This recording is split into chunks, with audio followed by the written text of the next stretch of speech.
Hello students, and welcome back again to a video tutorial of human health and disease. And today in this lecture we are going to discuss about vaccination and immunization.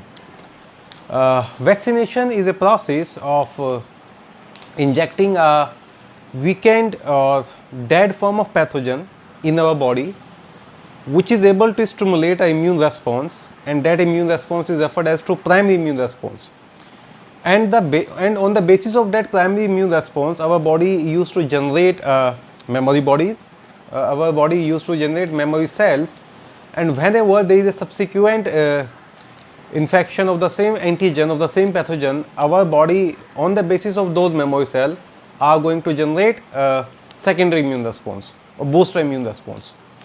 So exposure to human body in the early stage of life to a weakened form of pathogen, to a dead form of pathogen, is referred as to vaccination. In this lecture I will be teaching you what is vaccination and what is immunization, and how vaccination and immunization are different from each other. Then I will be telling you a little bit history about the role of Edward Jenner in vaccination, role of Louis Pasteur in vaccination, and last but not the least, role of von Behring in vaccination. Then we will be discussing which vaccines are live vaccines, which vaccines are dead vaccines, what are toxoids, which vaccines are generally referred as to subunit vaccines, which are conjugated vaccines, which are DNA vaccines. Then there would be a classification on first generation vaccine, second generation vaccine, and third generation vaccine.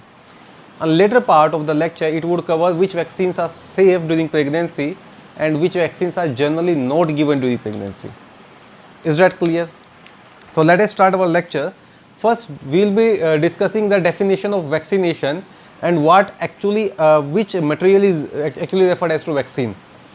So let us start with the definition of vaccination.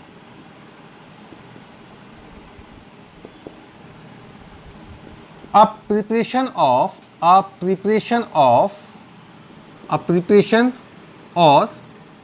extract of live और attenuated का मतलब होता है weekend, और killed form of pathogen, a preparation or extract of live and attenuated, weakened or killed form of pathogen when injected in body results in temporary or permanent. Vaccine effect could be short-lived or long-lasting. Immune response by generation of antibodies. We better know what is primary immune response. So what I told you, it's a preparation or extract or suspension of live attenuated or killed form of pathogen when injected into the body that result in temporary or permanent immune response by generation of antibodies. So the word vacca comes from cow. There is history of cowpox actually in the discovery of vaccination. Simply a vaccine is referred as to antibody generating material or molecules, like antigens were being referred as to antibody generating molecules. Similarly, vaccines are live or dead antigens. Vaccines, to be very specific, are live or dead antigens. So whenever you have been injected a live or dead form of antigen in your body and your body starts showing immune response, that method of injection is normally called as vaccination. So vaccination, ये तो definition वाला part हो गया. For concept purpose, it is the injection of an antibody inducer antibody inducer in our body. तो जब वो antibody inducer body के अंदर गया, that is what we call vaccination. Now what is the principle of vaccination? When we come on the principle of vaccination, principle of vaccination, the principle of vaccination is development of upon the injection of that dead and live form of pathogen or weakened form of pathogen, our body, see what would happen upon that injection. For example, we are having an individual here and that individual has been vaccinated, in the early form of life. In the early form of life, that individual is exposed to a mild form of pathogen. And what happens when a pathogen enter in our body? First, its body would show primary immune response. Which antibodies are formed? First, IgM is formed and then IgG is formed. And later on, the titer of these antibodies goes down. And when these antibodies were being formed, there are certain B cells which are not differentiated and they are referred as to memory cell. So, upon the subsequent infection, जब भी कभी इसको subsequent infection होगा of the same pathogen, A2 represent the second infection. On the basis of these memory cell, the body of that patient is going to develop a booster immune response. And this booster immune response prevents the occurrence of any disease. So, what is the principle of vaccination? Principle of vaccination, it is mainly based on generation of memory cells. Remember, upon the exposure of vaccine, B cell and T cell are also produced in our body. So I told you something about clonal selection and clonal expansion. Clonal selection, clonal expansion, as well as clonal response, all the three processes occur after the introduction of a vaccination. Remember, B cells and T cells are also produced.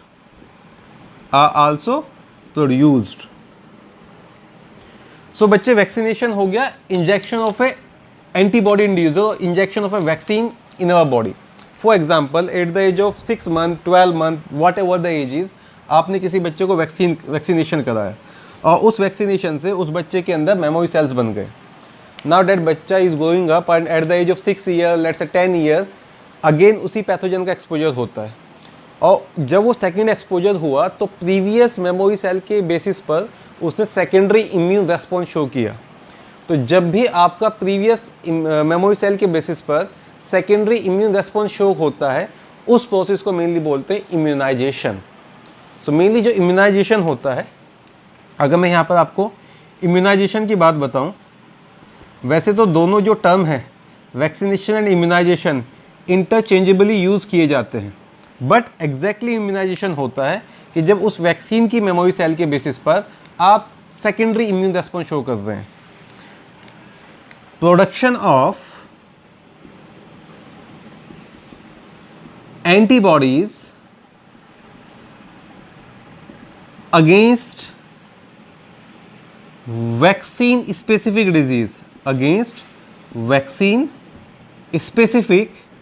Disease, तो exactly अगर हम बात करें, vaccination और immunisation दो अलग अलग process होते हैं. वैक्सीनेशन का मतलब होता है just injection of a vaccine in the body, whereas जब उस वैक्सीन स्पेसिफिक एंटीजन की दोबारा एंट्री होगी और आपका बॉडी एंटीबॉडी प्रोड्यूस करना शुरू करेगा, that process known as immunisation.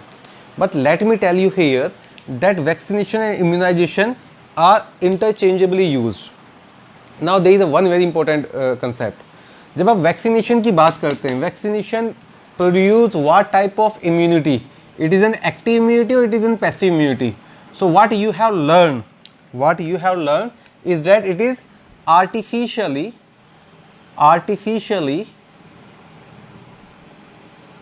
acquired active immunity. Now अभी I will be going to tell you a concept of toxoid. कि टॉक्सॉइड क्या होता है, और जनरली जब हम थ्योरी पार्ट पढ़ते हैं तो टॉक्साइड को एज ए वैक्सीन इंक्लूड कर लेते हैं। टॉक्साइड का क्या मतलब होता है, एक बैक्टीरिया जो कभी पैथोजेनिक हुआ करता था और उस बैक्टीरिया को मॉडिफाई करके आपने नॉन पैथोजेनिक बना दिया और उस नॉन पैथोजेनिक फॉर्म को आप इंट्रोड्यूस करते हैं, तो एग्जैक्टली बायोलॉजी क्या हो गई, ये टॉक्सॉइड हो गया। तो टॉक्सॉइड भी क्या होता है, toxoid is a bacteria, a inactive form of bacteria which when introduce generate immune response. So toxoid का भी डेफिनेशन लिख लो। Toxoid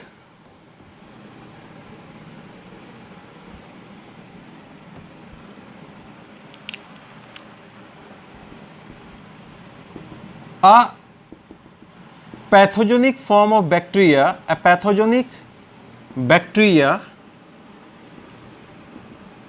is converted into non-pathogenic form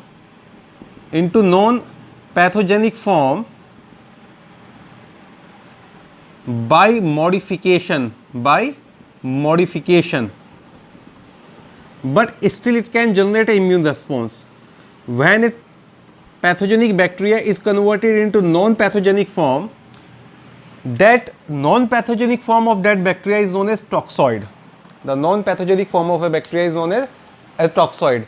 That bacteria is able to generate an immune response. The classical example of toxoids is tetanus toxoid. So in tetanus toxoid, which bacteria would be made non-pathogenic? Obviously, Clostridium tetani, diphtherial toxoid are there, and botulism toxoid are also there,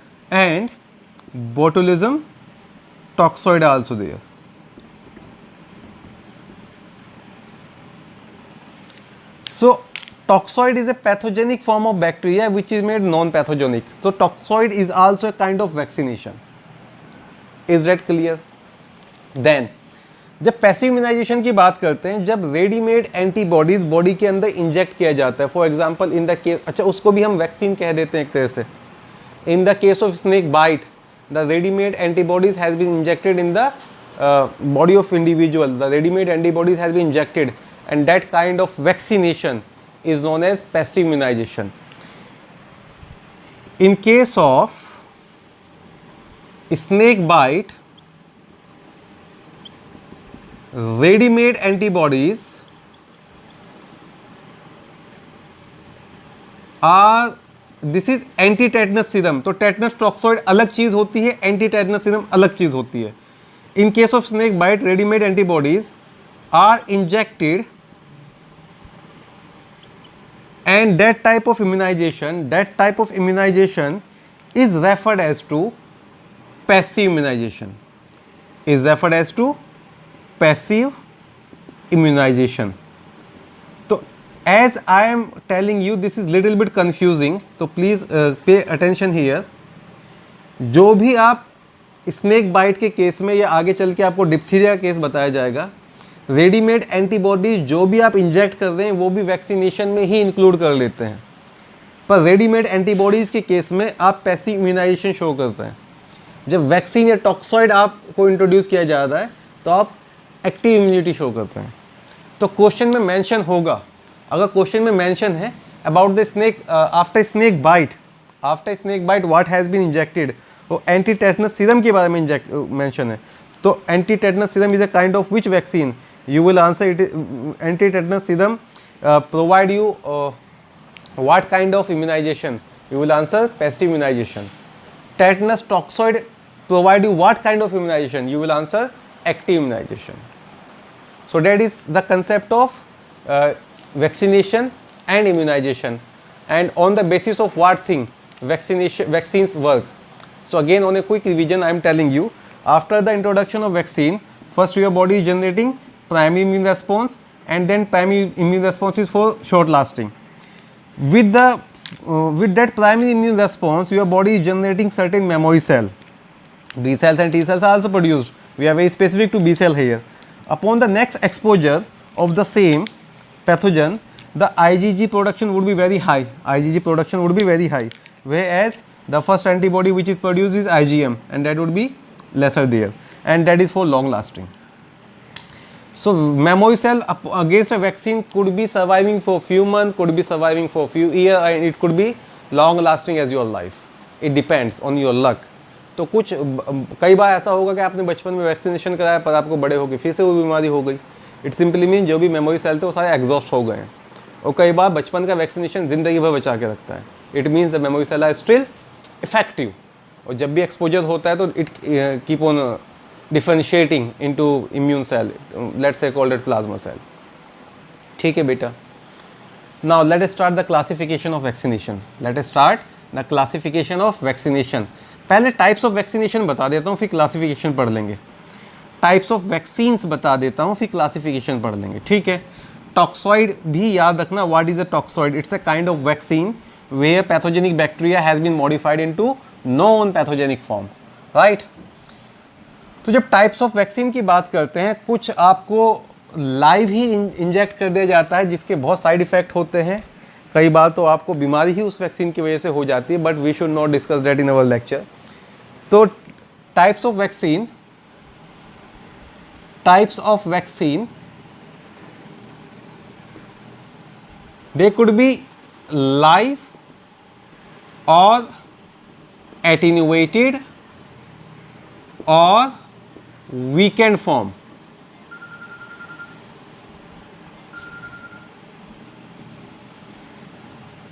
The vaccines, a live form of pathogen, attenuated or weakened form of pathogen, it has been injected in our body. That kind of vaccine are known as live vaccine. The examples of live vaccine are, MMR, oral polio vaccine. Oral polio vaccine is Sabin's vaccine or Sal's vaccine. It is referred as to Sabin's vaccine.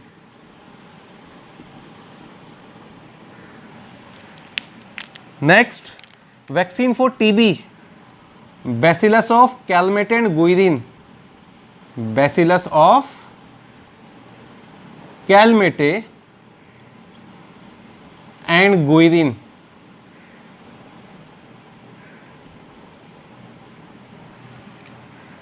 Then you will remember the vaccine of smallpox. That is a kind of live vaccine. So when we talk about live vaccine, MMR is a live vaccine, oral polio vaccine is live vaccine, BCG vaccine is live vaccine, smallpox vaccine is live vaccine. Last but not the least, vaccine for rotavirus. Remember, rotavirus is a double-stranded RNA virus, which is the most commonest cause of infant diarrhea. It is the most common cause, infant diarrhea.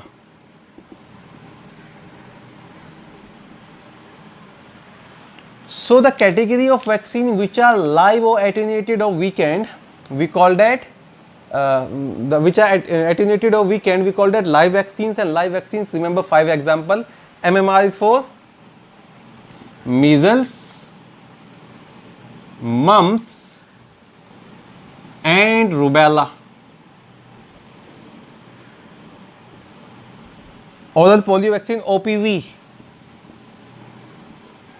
Bacillus of Calmette and Guerin, smallpox vaccine and rotavirus vaccine. These all our vaccines are live vaccines.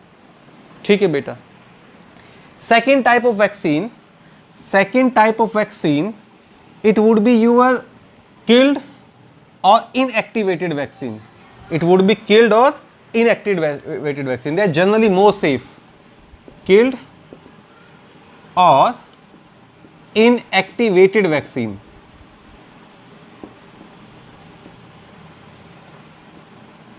Pathogen is killed, but still there are certain antigenic determinant which can initiate your immune response to produce antibodies. Is that clear? In killed and inactivated vaccine, the first example is of pneumonia. Vaccine of pneumonia is killed vaccine. Vaccine of influenza is killed vaccine. Vaccine of pertussis or whooping cough. Pertussis or whooping cough. Whooping cough. It's a killed vaccine. Then injectable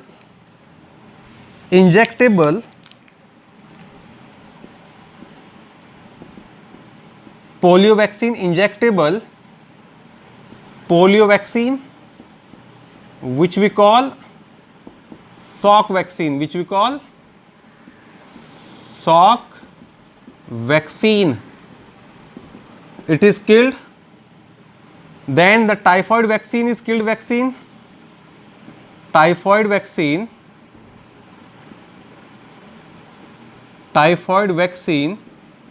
is a killed vaccine. Rabies vaccine is a killed vaccine.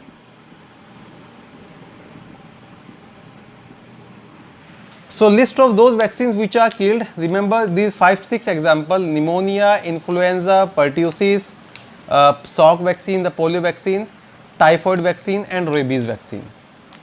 ठीक है बेटा. Third category of vaccine is known as sub unit vaccine. सब unit vaccine में pathogen का वो part select किया जाता है which can best stimulate an immune response. That antigenic determinant is selected which can generate the best immune response, which can generate the most powerful immune response. सब unit vaccine को generally ये जो आपके पास these antigenic determinant होते हैं, ये जो most powerful generator होते हैं, इनको जनरली जेनेटिकली मॉडिफाई किया जाता है. They are genetically modified in some other organism.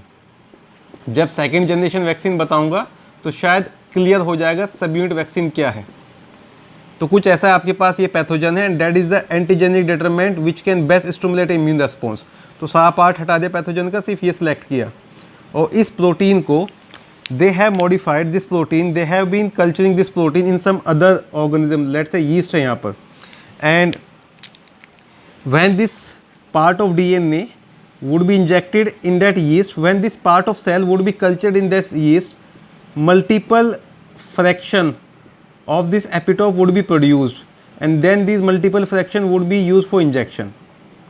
तो जनरली प्रोटीन्स वगैरह आप प्रोड्यूस कर लेते हैं, वो प्रोटीन्स जब इंजेक्ट होंगे ह्यूमन बॉडी में तो they would be showing immune response. तो सब यूनिट वैक्सीन वो होते हैं जिन वो पार्ट जो बेस्ट प्रोड्यूस कर सकता है कि इम्यून रेस्पॉन्स को जेनेटिकली मॉडिफाई कर लिया जाता है. Then next type of vaccination एक होता है आपका पास के लेट से जो पैथोजन होता है, पैथोजन का जो वीकेंड फॉर्म है वो इतना ज़्यादा इम्यून रेस्पॉन्स शो नहीं कर पाता है. तो जब हम इंजेक्ट करते हैं वीकेंड फॉर्म को तो मेमोरी सेल वगैरह बनती ही नहीं है, और अगर ज़्यादा पावरफुल फॉर्म वीकेंड इंजेक्ट कर दे तो पेशेंट बीमार हो जाता है. तो ऐसे केस में क्या करते हैं कि वो जो वीकेंड फॉर्म है जो खुद एक मेमोरी रेस्पॉन्स जनरेट नहीं कर पा रहा था, उसके साथ एक पॉलीसेकेराइड या प्रोटीन लाइगेट कर देते हैं. And after the ligation of that polysaccharide और प्रोटीन उसकी जो इफेक्टिवनेस है वो बढ़ जाती है. ऐसी वैक्सीन को बोलते हैं कॉन्जुगेटेड वैक्सीन. और हीमोफिलस इन्फ्लुएंजा टाइप बी का conjugated vaccine is well known. So what is conjugated vaccine? A polysaccharide or protein, a polysaccharide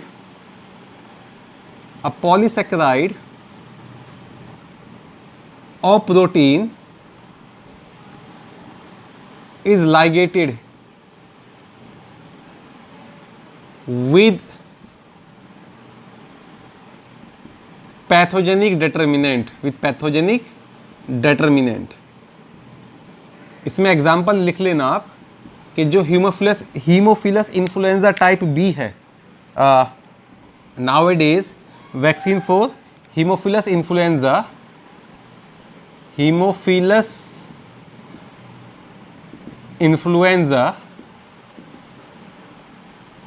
type be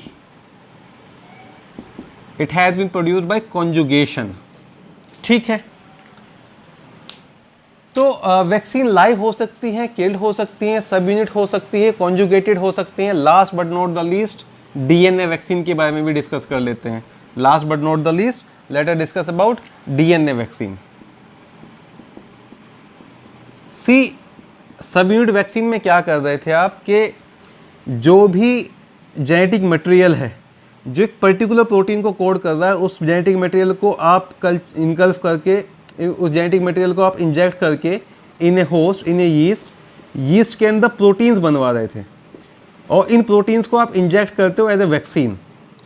in proteins को इंजेक्ट ना करके अगर इस डायरेक्ट डीएनए को ही इंजेक्ट कर दे, so that would be referred as to DNA vaccine. In DNA vaccine, plasmid with naked DNA is that one which is not having any phospholipid protein polysaccharide attached to it, is injected in human body.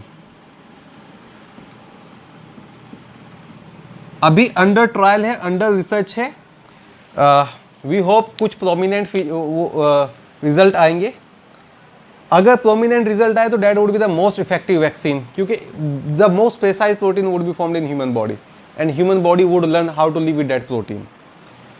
अभी ये vaccine तभी तक काम करता, अभी ना कुछ vaccine वगैरह डिस्कवर किए हैं जिनको उन्होंने by micro injection human muscle के अंदर इंजेक्ट किया था, और जब तक ये डीएनए प्रेजेंट है तब तक वो आपको जो है प्रोटेक्शन मिल रहा है, और जैसे डीएनए डिग्रेड हो गया उसके बाद प्रोटेक्शन वगैरह नहीं मिलता है। But still that vaccine are under research. तो अभी आपको जो मेजरली याद रखने, आपको मेजरली याद रखने live form, killed form and जो पहले बताया था टॉक्सॉइड। ये तीन है जिस पे most of the common question पूछे जाते हैं।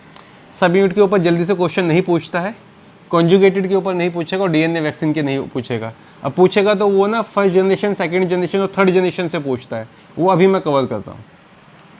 तो please make a list. Toxoid कौन से होते हैं? Tetanus is there, diphtheria is there and botulism is there. Toxoid define कर दिया है। लाइव कौन से होते हैं, किल्ड कौन से होते हैं। ठीक है, try to make a mnemonic if you can. everybody should be having their own specific mnemonic. the mine one is funny, that's why I'm not revealing it। उसके बाद हम पढ़ते हैं classification of vaccines. Classification of vaccine depending upon उनका formulation, उनको कैसे बनाया जा रहा है, कन्वेंशनल मेथड से बनाया जा रहा है या फिर जेनेटिक मॉडिफिकेशन कर रहे हैं या रिकॉम्बिनेंट डीएनए टेक्नोलॉजी यूज़ कर रहे हैं, जो भी है उसको हम जनरेशन टू जनरेशन पढ़ते रहते हैं। जैसे मोबाइल फ़ोन का होता है 2G, 3G, 4G, 5G and so on. Similarly vaccination को भी पढ़ते हैं। When we talk about the classes, classification, they are first generation vaccine. First generation वो होती हैं बेटा जो कन्वेंशनल मेथड से बनती हैं। First generation are those one which are found by using conventional method. और कन्वेंशनल मेथड की जब बात करें तो आइदर लाइव और एटीन्यूटेड और किल्ड फॉर्म, वो सारे कौन से कन्वेंशनल मेथड हैं, तो फर्स्ट जनरेशन वैक्सीन हो जाएंगी। आप सेकंड और थर्ड के एग्जाम्पल याद रख लेना, बाकी सारी बची हुई फर्स्ट जनरेशन हो जाएंगी। Second generation vaccine are those one which has been found by genetic modification, genetic modification। Classical example is vaccine for hepatitis B. याद है वो रिकॉम्बी वैक्स बताया था हेपेटाइटिस बी के केस में। रिकॉम्बी वैक्स, हेपेटाइटिस बी का जो वैक्सीन होता है उसको आप कहाँ कल्चर करते हैं? That has been cultured in yeast, that has been produced in yeast. So second generation vaccine में आप प्रोटीन यूज़ कर रहे हैं, याद रखना, वो पेप्टाइड जो मोस्ट पोटेंट है टू स्टिमुलेट इम्यून रिस्पॉन्स, वो आप इंजेक्ट कर रहे हैं। रेबीज़ का भी सेकेंड जनरेशन वैक्सीन आ गया है और इन्फ्लुएंजा का भी सेकेंड जनरेशन वैक्सीन आपके पास आ गया है, इन्फ्लुएंजा। ठीक है बेटा। देन जब थर्ड जनरेशन की बात करते हैं, थर्ड जनरेशन की जब बात करेंगे, अगर आप डीएनए इंजेक्ट कर रहे हैं, the third generation vaccine are those one when you have been injecting synthetic DNA, injecting synthetic DNA under trial है अभी तक। आपके पास जो ब्लड कैंसर होता है that is what you call leukaemia, leukaemia की वैक्सीन के ऊपर काम करने की कोशिश कर रहे हैं कि कुछ ऐसा डीएनए वगैरह इंजेक्ट कर दिया जाए जो वो प्रोटीन बना दे जो मेनली कॉज कर रहे थे ब्लड कैंसर। आपकी बॉडी के सेल के अंदर जो भी म्यूटेशन वगैरह हो रहा था उस म्यूटेशन से आपका बॉडी पहले ही इंट्रोड्यूस हो जाए, अवेयर हो जाए, उस म्यूटेशन को रिपेयर कर सके। ठीक है, सो vaccine for leukemia vaccine is under trial and even a DNA vaccine of hepatitis B is also under trial. DNA vaccine of hepatitis is also under trial. तो बच्चे ये हो गया आपका first generation, second generation and third generation vaccine. जो most common question पूछे जाते हैं इसमें पूछा जाता है कि जो डीएनए वैक्सीन है वो कौन से जनरेशन में आएगा, जो रिकॉम्बी वैक्स है वो कौन से जनरेशन का वैक्सीन होता है, आंसर सेकंड जनरेशन। बाकी आपके पास जो भी वैक्सीन बच गया वो चाहे स्मॉल पॉक्स का वैक्सीन था, वो चाहे आपका पोलियो वाले वैक्सीन है, बीसीजी वैक्सीन है, वो सारे कैसे हैं, फर्स्ट जनरेशन। ठीक है बेटा, ये हो गया क्लासिफिकेशन अबाउट वैक्सीनेशन। अब let me tell you little bit about role of different scientist in vaccination and immunization. Role of different scientists in vaccination and immunization. Role of scientists in vaccination and immunization. सबसे पहले नाम याद रखना है Edward Jenner साहब का। जो Edward Jenner होते हैं, एडवर्ड जेनर जो थे इन 1796 उन्होंने डेवलप किया था small pox vaccine. Develop small pox vaccine. उनको फादर ऑफ इम्यूनिटी भी बुलाया जाता है, जो हमने डिस्कस कर लिया है। उन्होंने क्या एनालाइज किया था, उन्होंने एनालाइज ये किया था कि जो भी आपके मिल्क मेड होते हैं वो रेजिस्टेंट होते हैं काउपॉक्स से, उनको स्मॉल पॉक्स या काउपॉक्स नहीं हो रहा है, they are not suffering from cowpox despite of the fact they have scabs. अब इससे क्या पता चलता है कि उनको कभी पहले काउपॉक्स हुआ था और काउपॉक्स के जो स्कैब्स के उसके निशान रह जाते हैं, तो उनके बॉडी के ऊपर स्कैब्स हैं पर अब उनको काउपॉक्स नहीं होता है। तो एडवर्ड जेनर स्टार्ट स्टडिंग कि भाई ऐसा क्यों हो रहा होगा। Then he did experiment. What he did, उन्होंने काउपॉक्स के पेशेंट से, काउपॉक्स का जो पेशेंट था उसके पेशेंट से जो भी उसके वो स्कैब वगैरह थे उससे सीरम आइसोलेट किया और उस सीरम को इंजेक्ट किया इनटू हेल्दी पर्सन।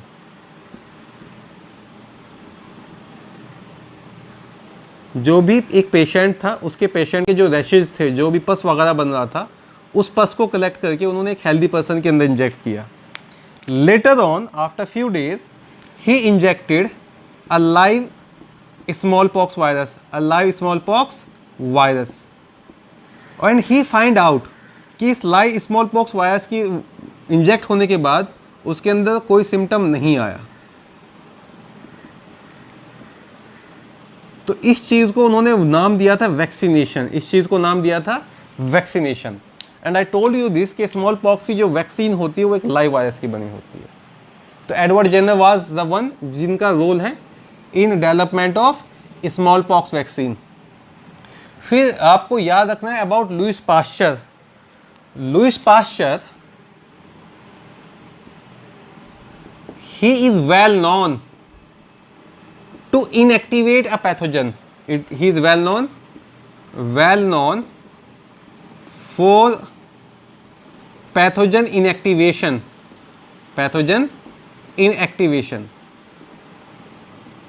कि किसी भी पैथोजन को वीकेंड या किसी भी पैथोजन को डाई करके कैसे उसको एज ए वैक्सीन यूज कर सकते हैं। तो जो वैक्सीन ऑफ कॉलेरा है, he is well known for discovering vaccine of chicken cholera, vaccine of influenza and last but not the least vaccine of rabies. कि किसी पैथोजन को किल करके उसको कैसे यूज कर सकते हैं आप फॉर वैक्सीनेशन। एंड जो फादर ऑफ पैसिव इम्यूनाइजेशन होते हैं उनका नाम है von Behring. He is known as father of passive immunization. तो पैसिव इम्यूनाइजेशन है तो आप वैक्सीन दे रहे हैं, एंटीबॉडीज दे रहे हैं. Answer is antibodies. उन्होंने भी क्या किया था कि एक 4 साल की बच्ची थी, वो बीमार थी, उसको डिप्थीरिया हो गया था.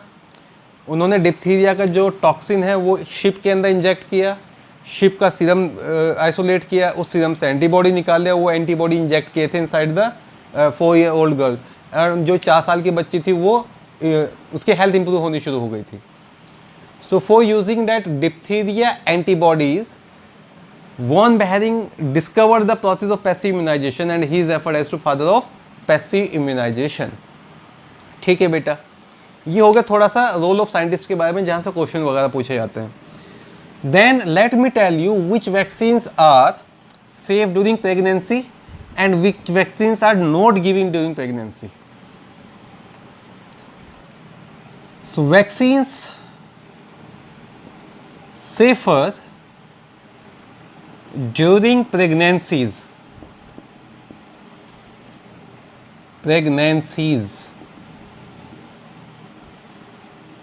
So the vaccine which are safer during pregnancies, you can include influenza vaccine. You can include inactivated poliomyelitis, injectable जो होती है myelitis. Then a vaccine of cholera and vaccine of hepatitis B. These are generally regarded safer during pregnancies. Then which vaccines are not prescribed during pregnancies? Which vaccines are not prescribed during pregnancies? Remember rubella, then 2 बूंद जिंदगी के is oral polio vaccine.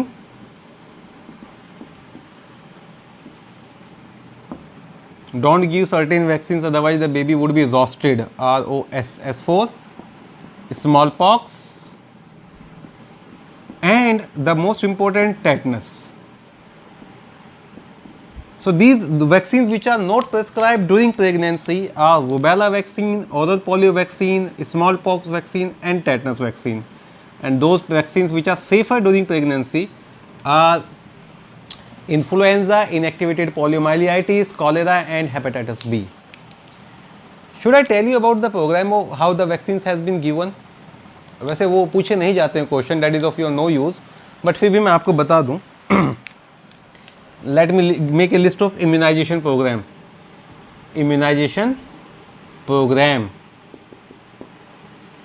At the time of birth, infant at birth, there are certain good news, you have been blessed with a baby.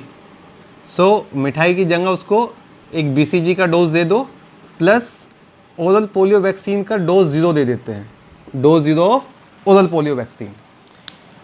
अगर at the time of birth हो गया that is okay. अगर at the time of birth BCG का vaccine नहीं दिया है तो up to 6 week, within 6 week आपको BCG का वैक्सीन देना होता है.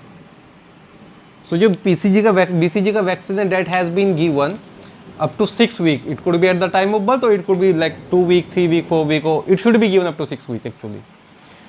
ओरल पोलियो वैक्सीन 0 कहते हैं इसको. डोज 0 क्यों कहते हैं, विल बी लर्निंग. अब मैं आपको बता दूं, see at the time of birth diarrhoea बहुत कॉमन होता है. तो जो भी ओरल पोलियो वैक्सीन है वो हो सकता है कि with the alimentary canal faecal route से बाहर ही आ जाए, तो उसको 0 डोज वो करते हैं काउंट. देन 6 वीक पर आपको देना होता है oral polio vaccine first dose, DPT first dose, diphtheria, pertussis and tetanus, and hepatitis B first dose. Then 10 week, repeat the same vaccination, second dose.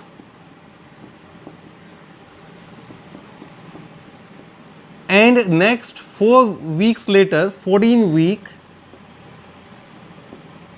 repeat the third dose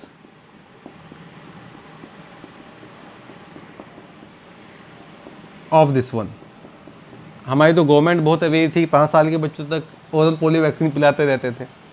पर these are the हमने massive immunisation programme वगैरह के बारे में पढ़ा था. So that DPT vaccines has been used in massive immunization program as well as MMR to be very specific. ठीक है. Then at 9 month you can give the vaccine of measles. ठीक है बच्चे. Then आप याद रखिए टेटनस टॉक्सॉइड को देने का जो टाइम होता है, आप ना डिप्थीरिया टॉक्सॉइड भी देते हैं और टेटनस टॉक्सॉइड भी देते हैं. डिप्थीरिया टॉक्सॉइड दिया जाता है at the age of 5 to 6 year. Diphtheria toxoid.